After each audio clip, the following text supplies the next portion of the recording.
Obrigado. Conhecer e praticar o Evangelho. Ortodoxia e ortopraxia.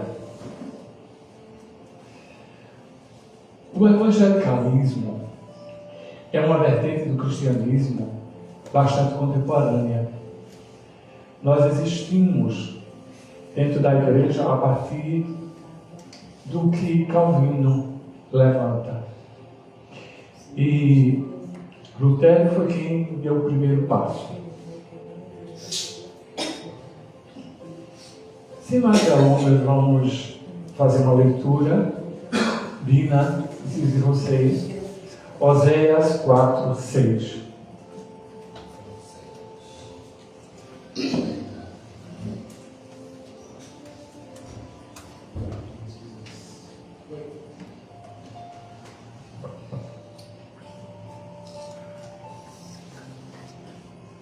O meu povo perece por falta de conhecimento da palavra de Deus.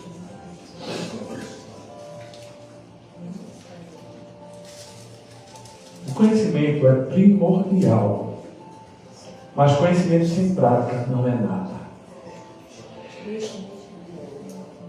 Dito dessa forma tão simples quanto parece, o meu povo perece por falta de conhecimento. Parece que simplesmente o conhecimento nos isentaria de perecer, de morrer. Mas não é bem assim.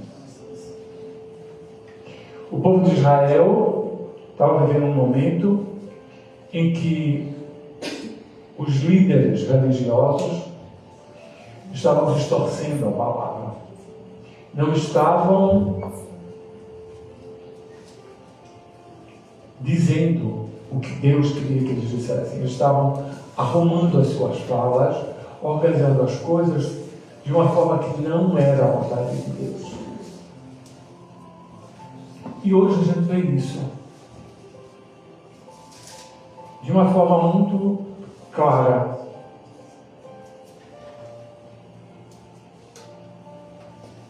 Nós, como povo de Deus, perdemos a noção do que é o Evangelho. As igrejas contemporâneas, principalmente as igrejas evangélicas, e eu não faço disso uma regra, mas digo um bom número de igrejas, têm feito da igreja um mercantilismo. Tirado o foco da espiritualidade, do Evangelho, do Reino de Deus, e colocado na materialidade. Nós encontramos um jeito de transformar a igreja num supermercado de bênçãos, num delivery de bênçãos materiais. As pessoas não têm buscado a Deus por Deus. As pessoas não têm buscado a Deus pelo Espírito. As pessoas têm buscado a Deus porque querem usar Deus para, através das bênçãos de Deus, ter bens materiais. Há igrejas que vendem exatamente como faziam na época de Lutero. Vendem bênçãos. E nisso, o que acaba acontecendo? O Evangelho tem se perdido. Já não é mais a palavra de Deus.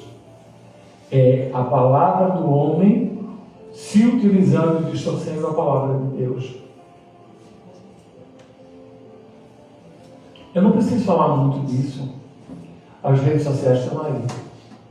Os escândalos estão aí. Mas há um erro de princípio. E esse erro de princípio também diz respeito a nós.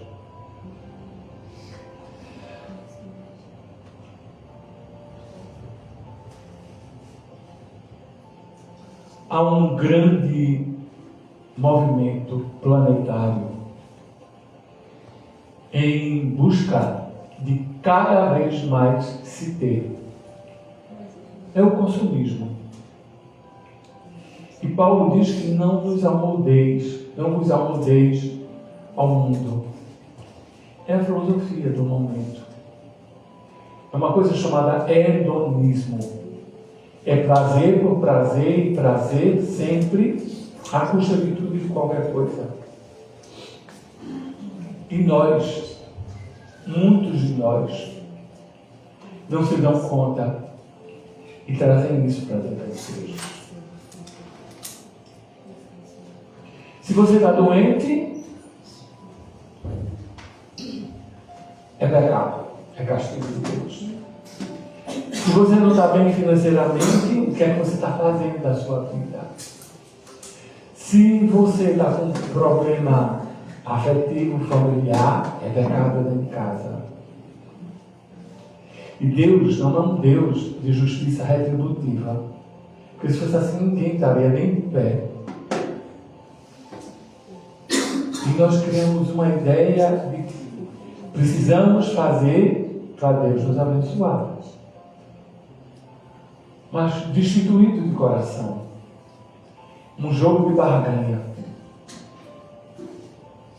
E a gente vai se esquecendo da prática. Porque conhecer, nós conhecemos muito.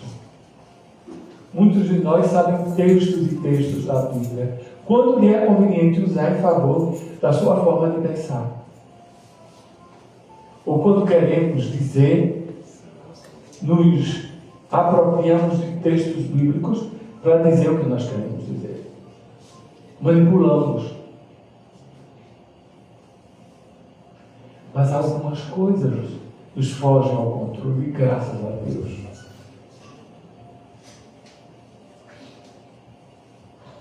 Foge ao controle por quê? Porque há coisas que se evidenciam por si só. Colossenses 2, 2 e 3.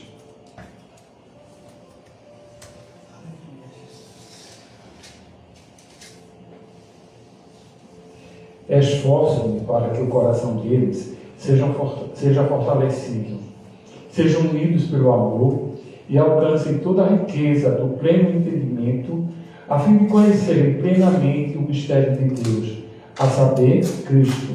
Nele estão escondidos todos os tesouros da sabedoria e do conhecimento. Em Cristo Jesus estão escondidos todos os tesouros da sabedoria e do conhecimento. Esse é o ponto.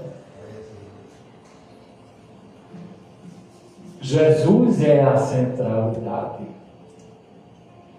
Todo e qualquer conhecimento que eu tenha que não me leve a Jesus não serve para nada.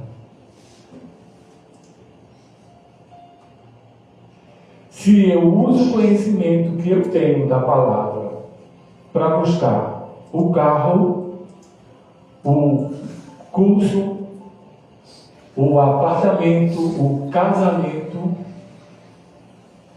está no caminho errado. O conhecimento, a meta é Cristo.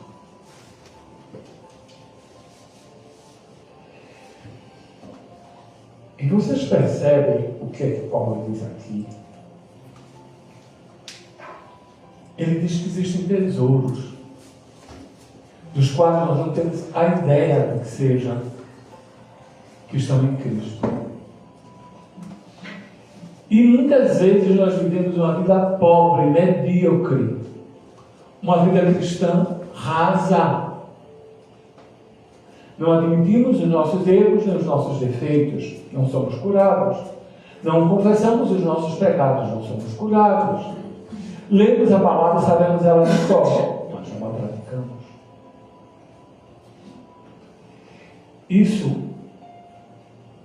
ocorre por um motivo muito simples. Não permitimos que Deus atue na nossa vida como Ele quer. Nós queremos que Deus faça o nosso querer. E isso é uma inversão de papéis. O Senhor é tratado como servo. E os servos querem ser Senhor, do Senhor.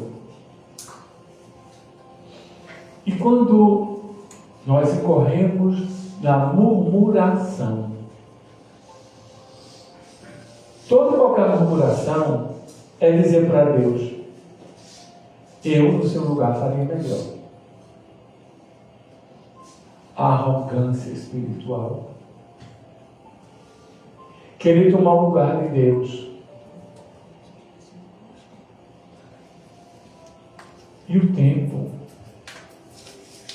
está nos mostrando algumas coisas que estão debaixo do nosso nariz, que os nossos olhos não percebem. As injustiças sociais estão ali.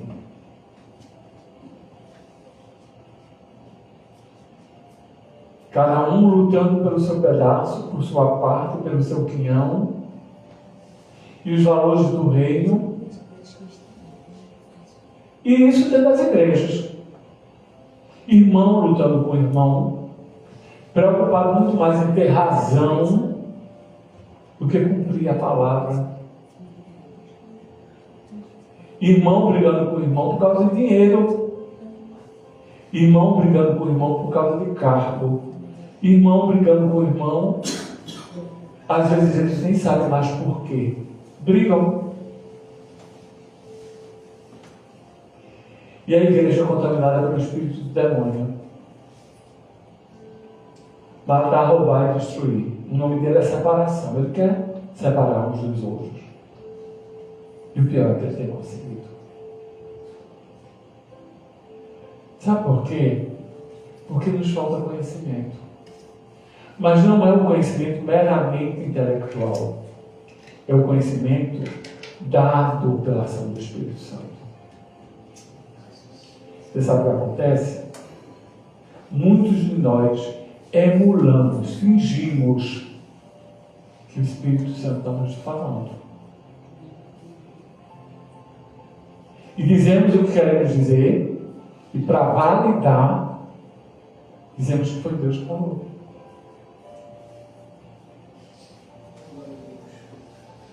E isso acaba conduzindo a igreja a um despenhadeiro.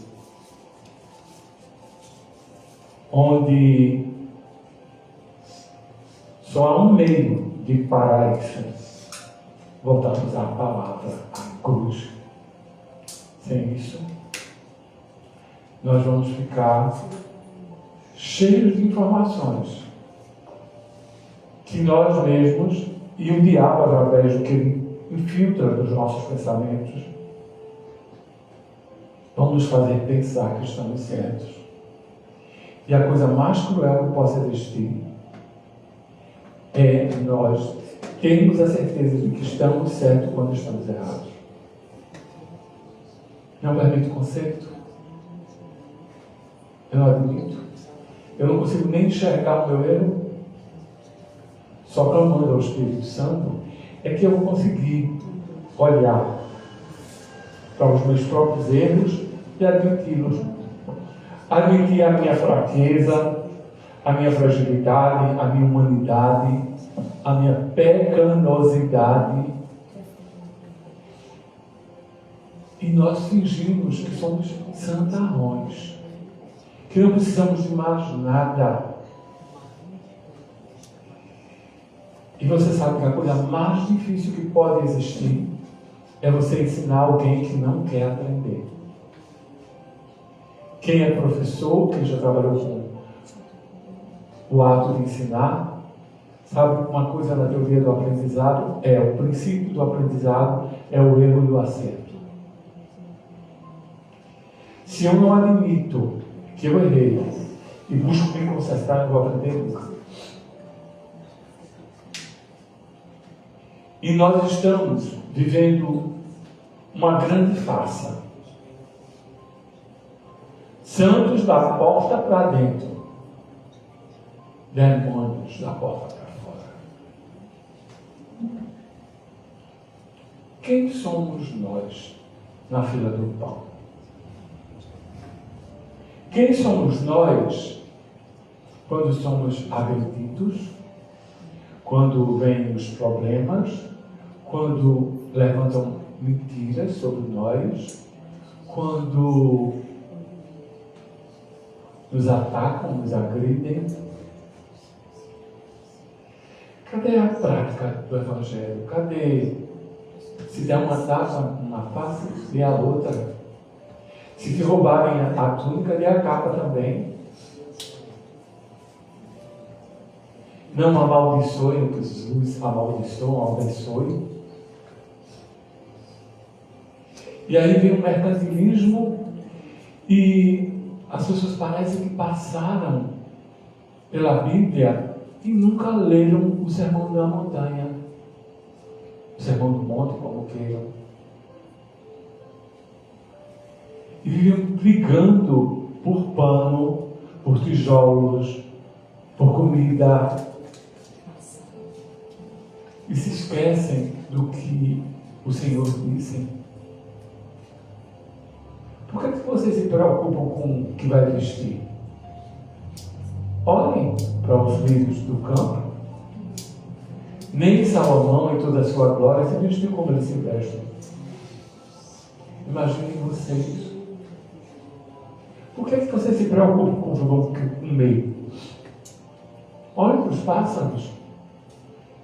Eles não plantam nem colhem, mas o Pai cuida deles. E nós chegamos à igreja em busca da roupa, em busca da comida e não das bênçãos de Deus, não do cuidado dele. Sabe que isso é um cristianismo muito materialista, nada espiritual. É um cristianismo capitalizado, capitalista, melhor dizendo. Onde importa é ter dinheiro, fama, poder, saúde, qualidade de vida segundo os nossos critérios. Se assim fosse, o apóstolo Paulo era odiado por Deus. Quem conhece a biografia de Paulo sabe o que ele passou. Fomes, açoites, doença. O próprio Jesus dizia: o Filho do Homem não tem onde reclinar a sua cabeça. E nós queremos muito mais. Não, a cama não basta, eu quero os colchões melhores, eu quero tudo que tem de bom. Que bom. Mas não faça disso a sua meta de vida. Sabe por quê? Porque eu tenho que lhes dar uma notícia terrível. Que vocês não sabem. Se segure aí que você está. Você vai morrer. Você vai morrer. Eu vou morrer. Não sei quando, não sei como, não sei onde, mas vou. Não pensem que a vida aqui é a vida eterna. Aqui é passagem. E muitos de nós gostaríamos muito de ser, sabe o que? Matusalém. 500 e tantos anos, com carro, o apartamento, a casa maravilhosa, com saúde.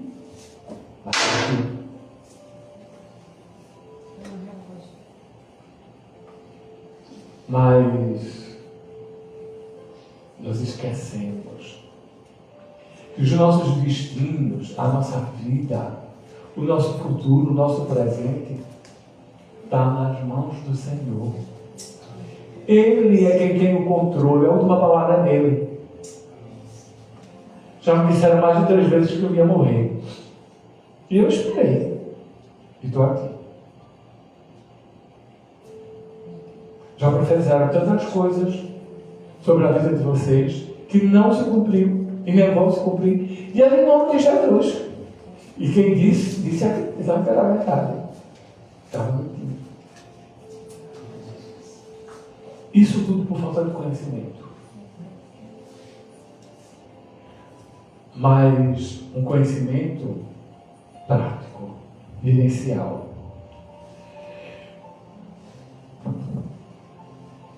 Segundo Coríntios 3:6. A letra mata, mas o Espírito vivifica. A mera observância das leis e das regras religiosas, ortodoxia, não leva à salvação ou à vida eterna. O verdadeiro significado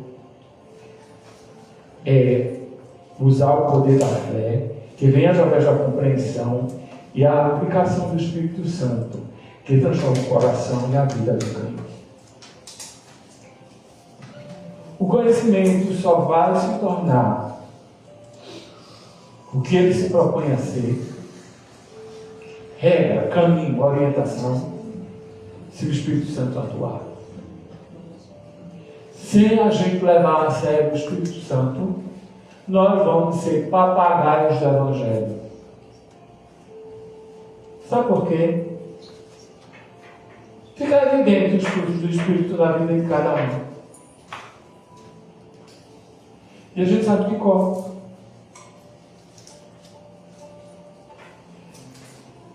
Se o conhecimento apenas de uma lei fizesse ela ser cumprida, não existia crime. Os judeus não tinham necessidade de que existisse Jesus e que ele tivesse vindo morrer na cruz do Calvário. Existiam homens que cumpriam os 916 regras e mandamentos. Mas a natureza humana, contaminada pelo pecado, não permitia isso. A gente tem aqui uma futura advogada, uma bacharel em direito, e sabe de uma coisa? Todas as leis que estão lá não são bastantes para que o homem tenha uma conduta reta. O mero conhecimento, os infratores conhecem e infligem. E nós fazemos isso. Mas esse movimento, ele só é mudado pela ação do Espírito Santo nas nossas vidas. Sem a ação do Espírito Santo, a letra vai continuar matando. Sabe por quê? Porque nós nos tornamos legalistas. Sabe o que é isso? Usar a lei para o outro e para a minha graça. Para meu irmão que fez isso. Para mim não. Nos colocamos numa posição de invulnerabilidade. Eu também peco quando no máximo um deslize. Eu não tenho defeitos. Eu tenho ausência de qualidades. E a gente sai nojentamente mascarando e sujando todo o Evangelho de uma forma tão sórdida, tão suja, que nos julgamos melhores do que os nossos irmãos, só porque o meu irmão pega um pecado diferente do que eu peco.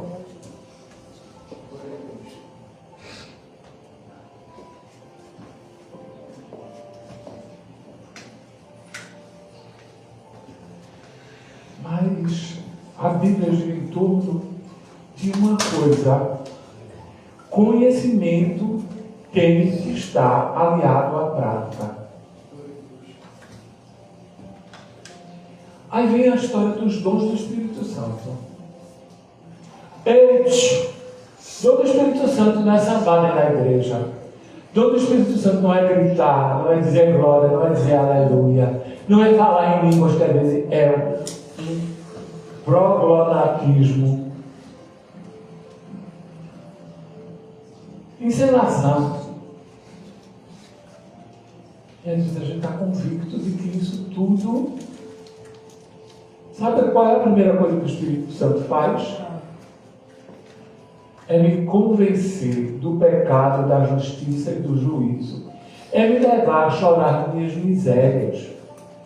É olhar para mim e dizer: miserável pecador que sou, o que eu quero fazer eu não faço, e aquilo que eu não quero eu acabo fazendo.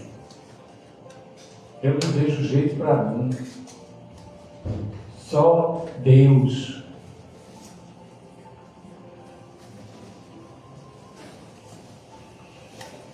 A prática é diária, é contínua. Você sabe que às vezes dá vontade de parar, de chutar o pau da barraca, chutar a barraca e botar fogo em tudo e sair dizendo impropérios. Porque essa luta é uma luta dentro e uma luta fora. É uma luta contra o velho homem. Morreu e bateu, mentira, ele continua vivo. A guerra é uma guerra diária. E tem mais. É a guerra contra o velho homem e a guerra contra Satanás. Satanás, ele agindo, usando os secretários dele, e às vezes usando os irmãos para armazenar os juízes da gente.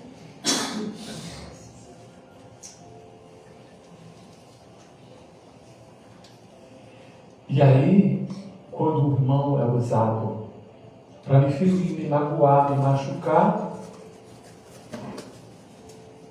eu me esqueço que a palavra diz que eu devo perdoar 70 vezes 7 e não perdeu nem 7.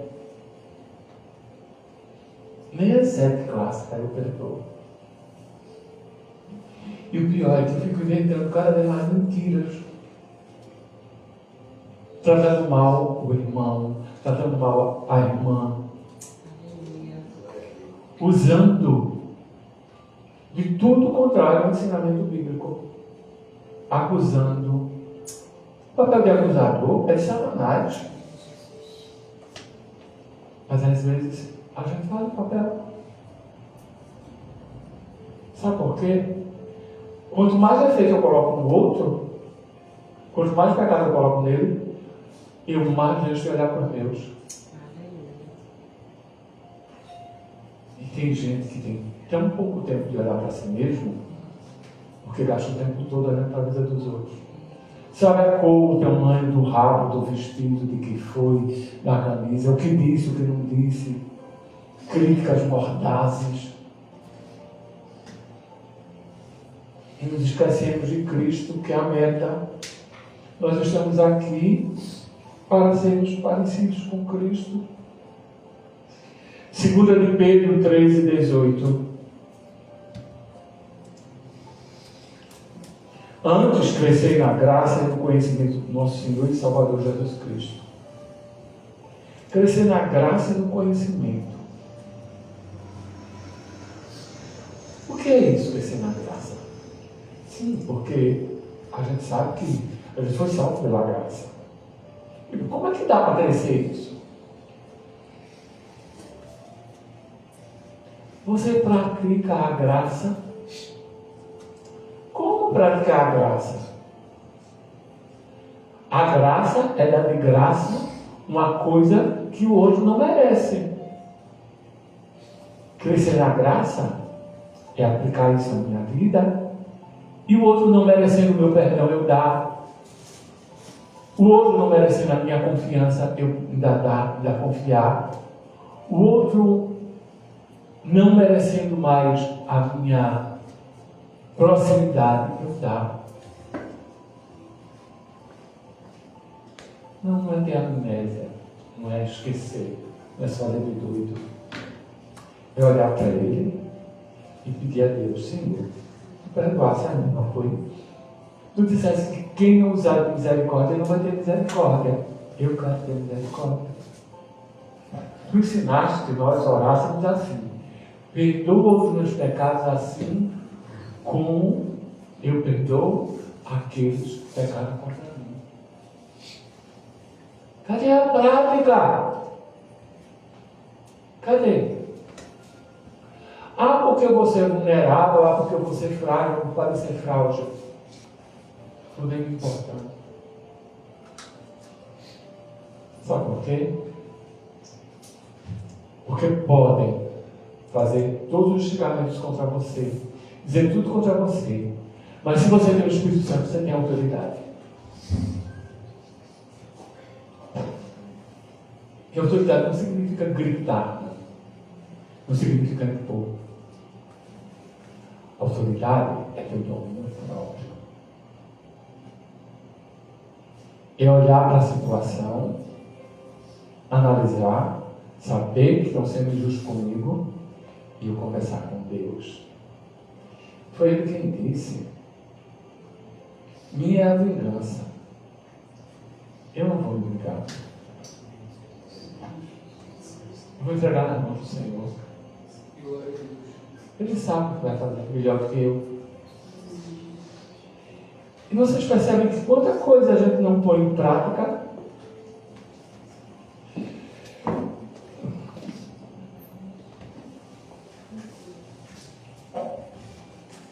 Jeremias 31, 33. Eis que farei uma nova aliança com o meu povo. Escreverei no seu coração e nas suas mentes a minha lei. Hebreus 8:10. Porque esta é a aliança que farei com a casa de Israel. Porei as minhas leis no seu entendimento e sobre o seu coração as escreverei. A coisa passa por uma mudança. Agora, não é preciso que eu saiba os 916 mandamentos de cor salteado. Sabe por quê?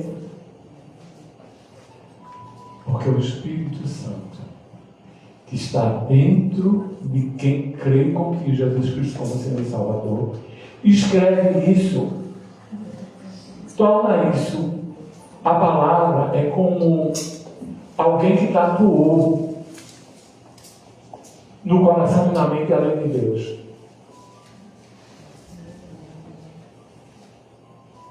O que será que está tatuado no meu coração e na minha mente? Tem um princípio nisso que... Lembre da obra.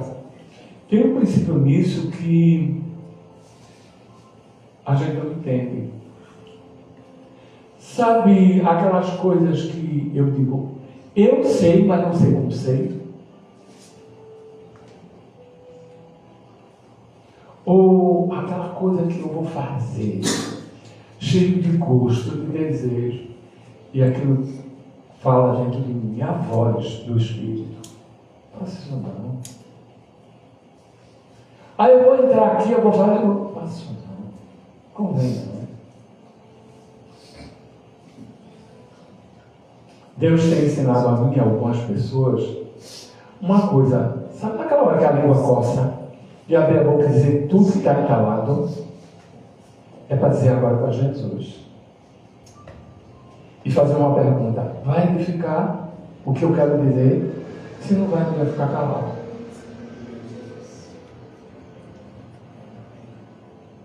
Mas isso é prática. E aí, uma pergunta que fica é: quanto eu tenho praticado de tudo que eu tenho aprendido?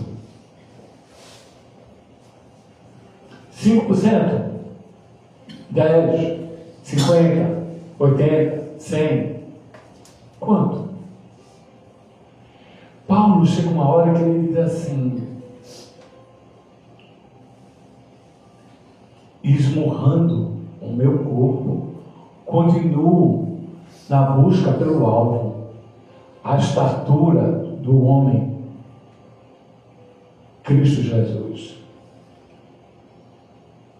É uma luta diária, contínua, constante. E não pensem que eu já atingi isso.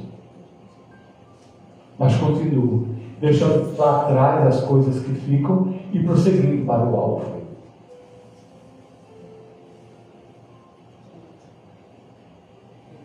A gente tem feito isso. Eu tenho feito isso. Sim, porque é um aprendizado. A meta é ser cada vez mais parecido com Cristo Jesus.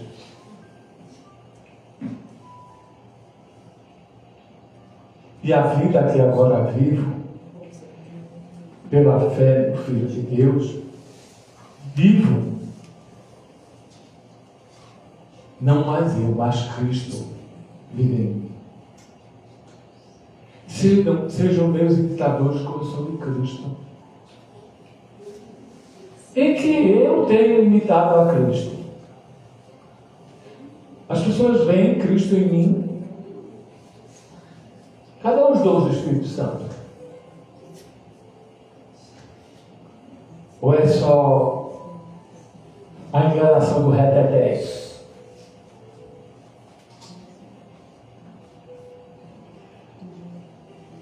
Se fizesse uma enquete, e as pessoas observassem a minha vida num Big Brother imaginário, e lá aparecia a pergunta: pelo comportamento de Luiz, quem é o Deus dele?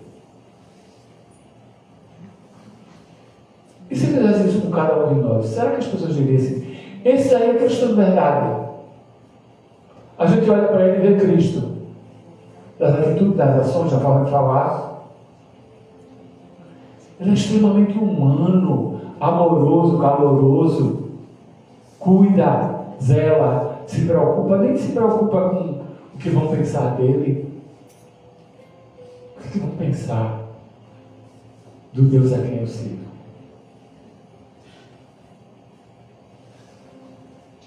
Nós precisamos nos ater a que o cristianismo não é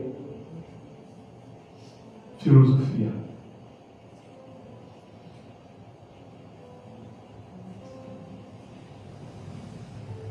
Sem mim nada podeis fazer.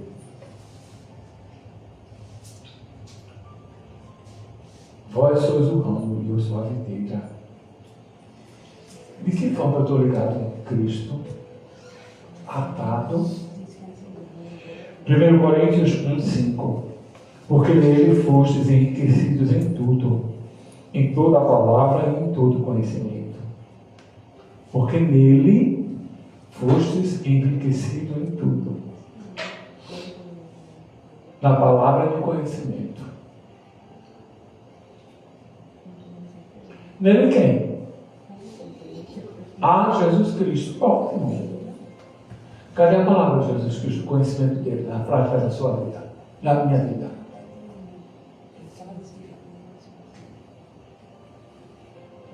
Cadê essa riqueza? Que riqueza é aquilo que quem transborda? O que é que da palavra de Cristo transborda em mim? O que é que eu posso dizer sem dizer nenhuma palavra? Nenhuma. Pessoas olham para mim, pelo meu comportamento no meu trabalho, na minha vizinhança, nas minhas relações, honestidade nas relações.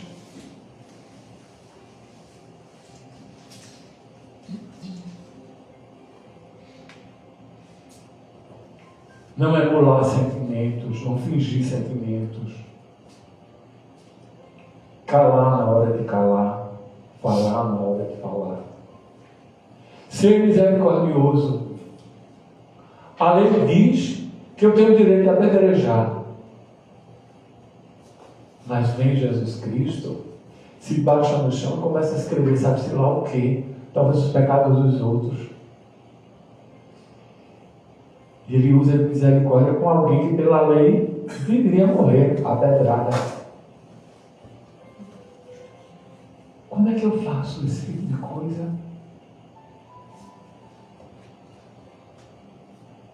Quando é que eu me preocupo com quem está passando fome, com quem está preso, com quem está doente, com quem está nu? Quando é que eu levo em consideração os que estão morrendo sem Cristo?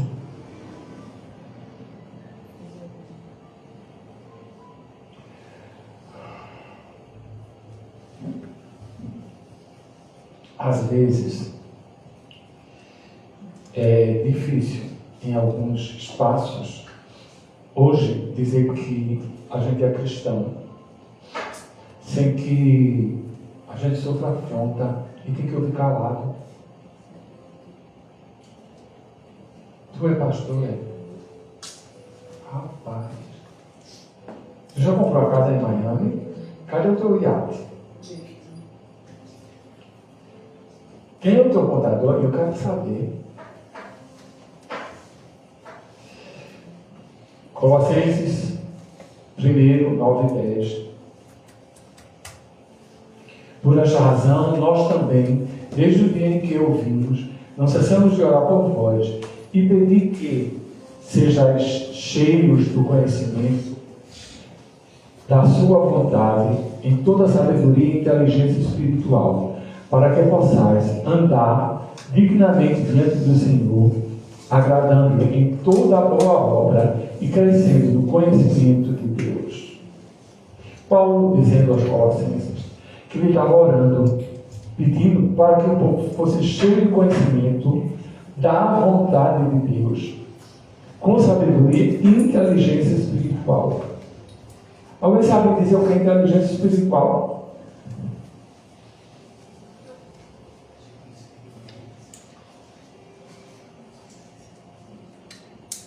Alguém disse alguma coisa que eu quase ouvi? Hã?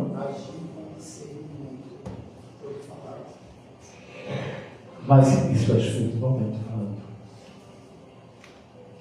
A inteligência espiritual é diferente da inteligência humana. É um raciocinar com a mente de Cristo.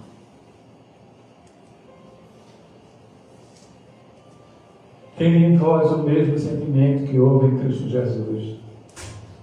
É ter a mente de Cristo. É ter os sentimentos de Cristo. E para ter isso a gente tem que exercitar.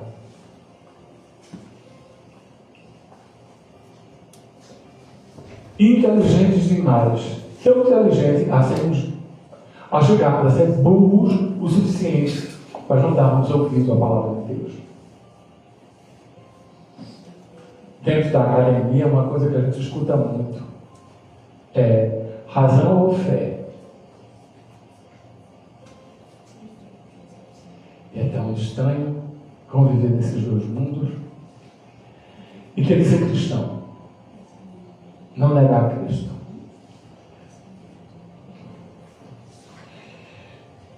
Mas alguns de nós somos tão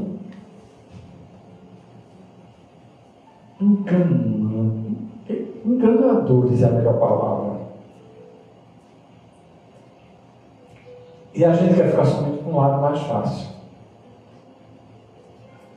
É fingir que eu vou para a igreja, ouvir e vou colocar em prática.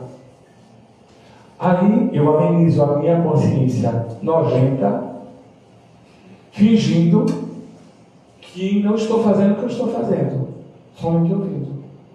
Você já ouviu uma expressão que diz assim, entrar por um ouvido e sair pelo outro? Pois é, tem um cara que diz isso de um jeito tão bonito. Tiago 1, 22. Sejam praticantes da palavra e não apenas ouvintes,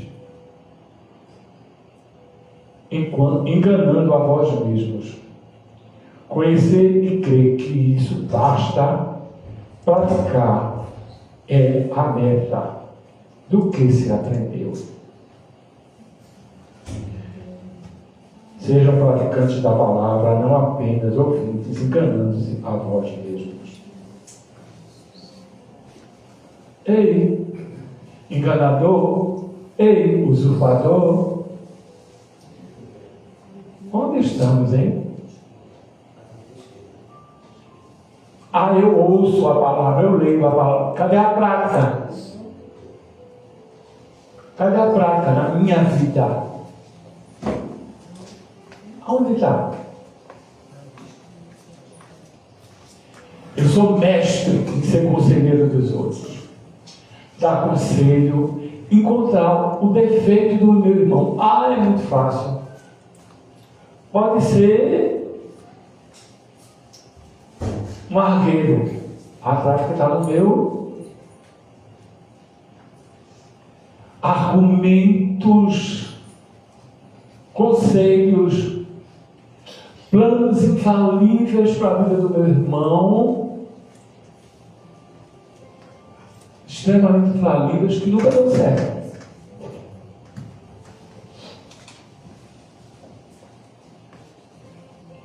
Ah, mas eu sei a Bíblia de cor salteado.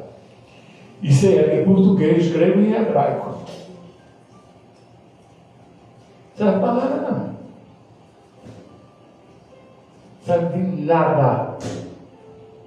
Só vai servir quando eu permitir que o Espírito Santo aplique ao meu coração e me ajude a viver aquilo. A letra mata, o Espírito vivifica. O Espírito pega aquela palavra que ia me levar à morte e transforma em vida.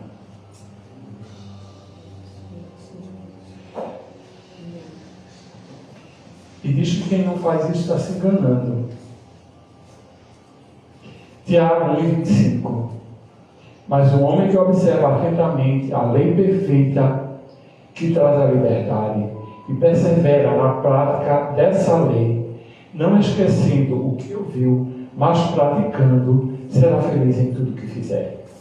Amém. Espera aí. Que lei é essa? É aquela do Velho Testamento? As 900 ordenanças e mandamentos? Ou é a lei de Cristo Jesus? Qual é a lei de Cristo Jesus?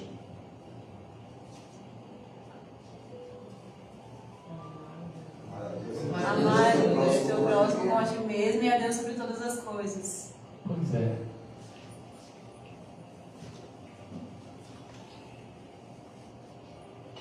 Quem ama vai estar agredindo os outros. Quem ama vai estar roubando o outro. Quem ama vai estar matando o outro. Quem ama vai estar falando mal do outro.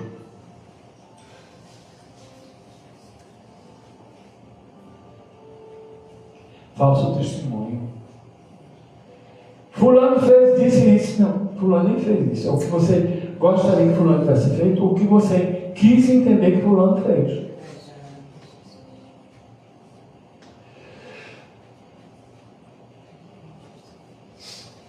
O notório disso é que parece que tem umas coisas que nós lemos e nós fizemos questão de não entender.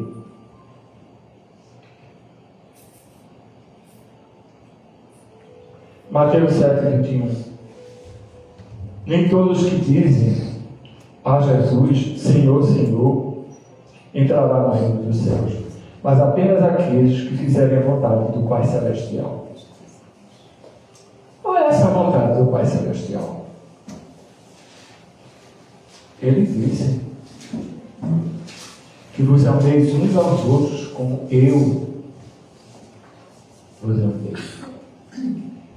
João 14:15. Se vocês me amam, receberão e obedecerão aos meus mandamentos. Romanos 2:13. Porque não são os que ouvem a lei que são justos diante de Deus, mas os que praticam a lei é que serão justificados. Ah, mas eu sou justificado, não é mesmo? E agora? O que a gente vai ter desse versículo? Está praticando o amor? Honesto, leal, sincero, amoroso, complacente, bondoso, misericordioso. Cadê? Cadê isso na minha vida? Paciente. Cadê o amor que tudo sofre, tudo crê, tudo espera? Cadê? Um amor só cheio de cobrança. Ah, você errou, você fez isso, fez aquilo. E a misericórdia fica onde nessa história toda? Eu quero misericórdia.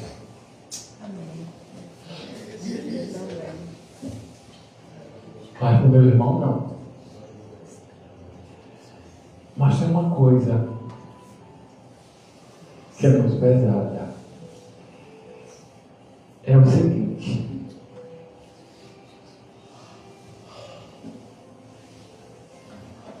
há algo de satânico e demoníaco em conhecer a palavra e na prática.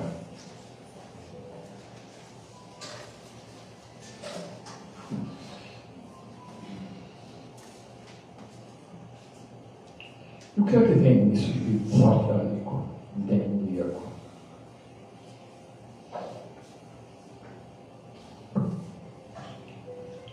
Nós vamos ter que dar um pulo aqui, porque senão a gente não termina isso hoje.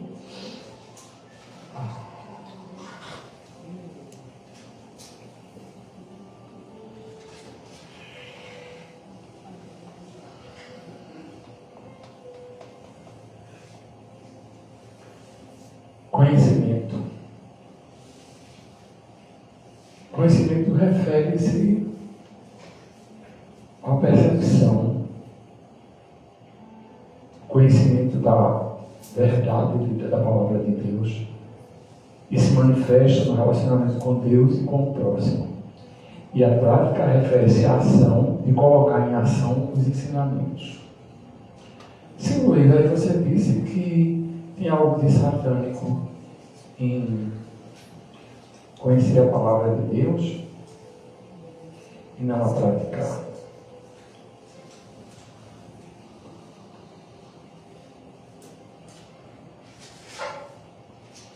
Eis que finalmente chegamos. Quem já está com sono daqui a pouco vai poder dormir.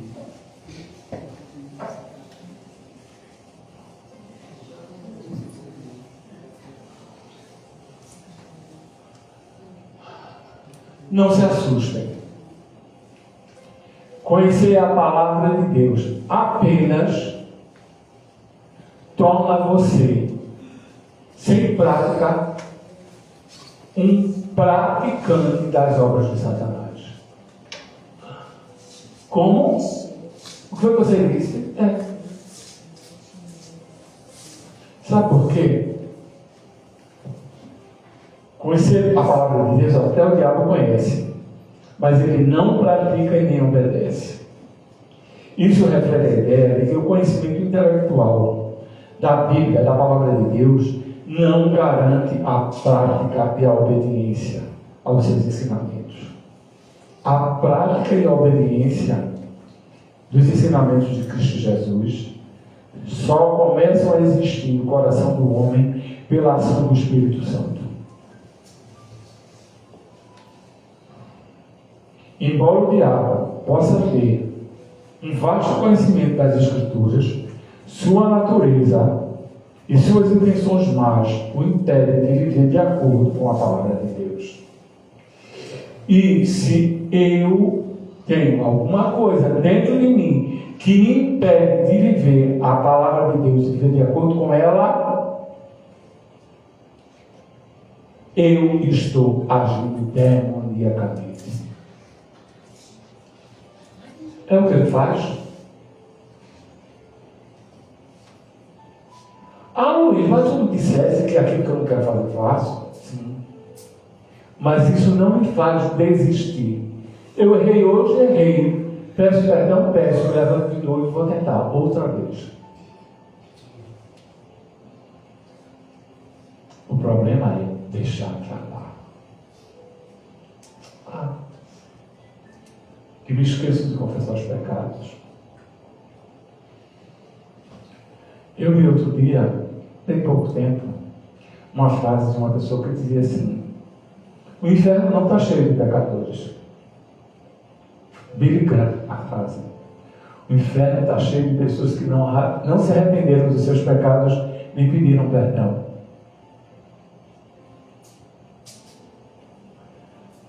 Parece que a grande questão está em se arrepender e pedir perdão. Porque se pedimos perdão, confessarmos os nossos pecados e pedimos perdão, Ele é fiel e justo para nos perdoar e nos purificar de toda injustiça. Agora tem uma pergunta no ar. Para que serviu isso tudo aqui? Para que serviu isso tudo aqui? Júlio está com um mocotó avaliado. Para que serviu isso tudo aqui?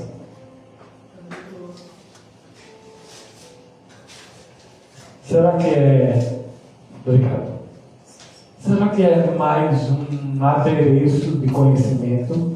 Será que é mais um caderninho para você anotar as referências, para repeti-las com grande sabedoria? Será que essa palavra serviu apenas para lustrar os egos e dizer: não, mas eu não faço isso, eu não sou assim? Será que vai servir para nos tornar mais hipócritas e fazer com que nós inventemos para nós um nível de santidade que nós nunca tivemos?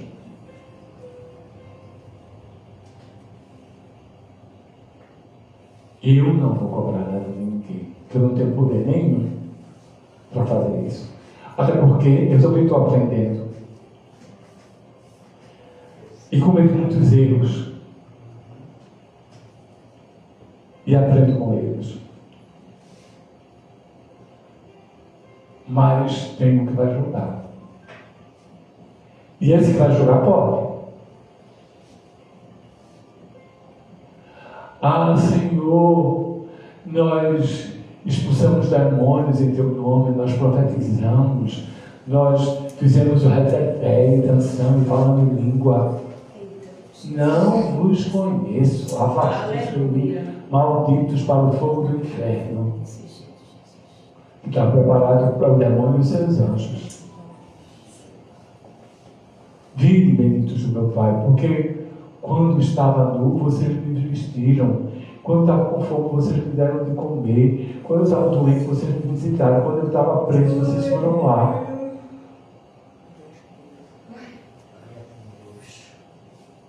Prática. Evangelho puro. Dar de comer, dar de beber, vestir, visitar, amparar, cuidar. Não foi na prisão que dizer: você é um criminoso, você está aqui, você merece. Bandido preso é bandido morto.